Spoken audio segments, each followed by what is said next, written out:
Well, after touching a one-year high of 8992 last week, the Nifty index continues to struggle around that 8900 mark. It seems there's a lot of skepticism that's building up ahead of the crucial state election results, which should be out on Saturday. Plus, you also have the odds of the Fed rate hike in the March 14-15 meeting rising to as much as 96%. So nearly given the rate hike. So the Nifty index today continued to extend losses for the second straight day. In fact, it did trade below that 8900 level, breaching the 8900 mark for a brief period, but thereafter it recovered partially to end 22 points lower at 8924, but that makes it the second close below 8950.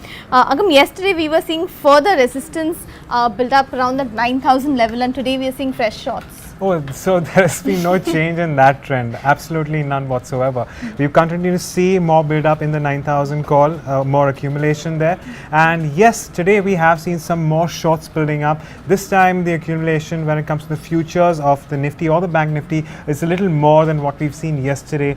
With respect to the drop in points, as you were mentioning in the Nifty, we haven't seen too much. Yes. But there is an accumulation of shorts right now. That is something that the bears will be excited about and the bulls might be worried about. But let's take a look at what's happened in the options market today.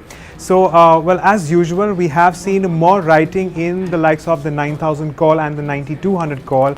On the other hand, on the lower end, we're also looking at more base formation in the 8900 put. So that brings me down to the maximum open interest.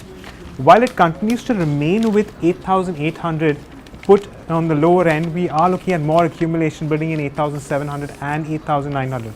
On the upside, it's 9000 clearly with more accumulation there, and we have more additions in the 9100 and 9200 puts. So Shraddha, if you ask me to put a range down over the next couple of days, I would say that 9000 will be a tough one to take out, but on the other hand, it's going to be very narrow, and we could be looking at somewhere of a base formation at around 8000. This is according to the accumulation of open interest as far as options go.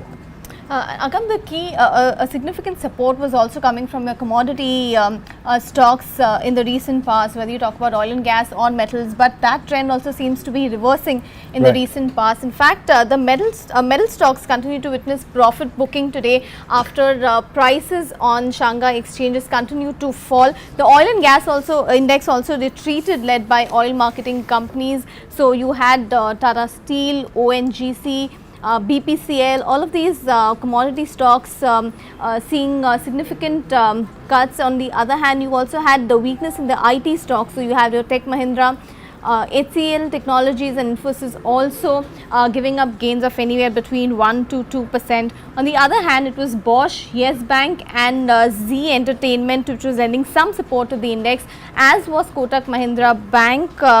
There you've had the board hiking the FI investment limit to 42%, and there's also a Bloomberg report saying that the Canadian pension fund manager was among suitors vying to buy 3% of Uday Kotak's stake in the bank. So Kotak Mahindra Bank sitting on gains of close to 1%. But Agam, MTNL rose as much as 17% today. Sure, it has, and it has been one of the bigger gainers after a very, very long time, I suppose, for all the shareholders who are into MTNL right now. But I'm going to start off with the market breadth of the broader markets, and that has been discouraging. In fact, it's worsened from what we saw yesterday. So today we just have one gainer for, well, two losers. And I'm going to start off with the losses right now. We have weakness in Inox Leisure. Now we did see an up move yesterday, but today we are looking at Inox Leisure retreating by as much as 6.2%. We have more weakness in National Aluminium, that's down 5.3%. Reliance Communication continues to show weakness, building on yesterday's shorts. Religare Enterprises, NMDC and Balrampur Chini all losing anywhere between 4 to 5%. Now, on the other hand, as Shraddha was mentioning, we have gains in Mahanagar Telecommunications. So that is MTNL, of course. It's up 15.5% because merger talks with BSNL are back, and that could possibly be something which could be very beneficial for MTNL going forward. We have gains in Lind India, Hathway Cable, Astral Polytechnic, where we have seen CLSA initiate coverage on that counter, because of which it's also moved up as much as 5.7%.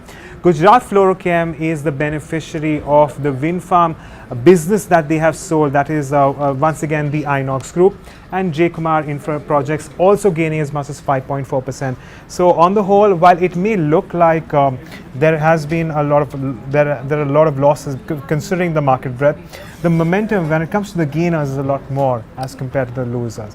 But we've seen even more encouraging signs when it comes to the primary markets right now, haven't we? Absolutely, Agam, and that was on expected lines. So the music broadcast IPO was subscribed nearly 20 times. That's the last number that I have on the final day.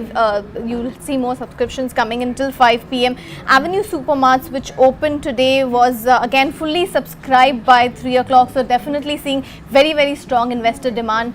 But with that, it's a wrap on today's session. Thank you so much for watching, and we'll see you back at the same time tomorrow.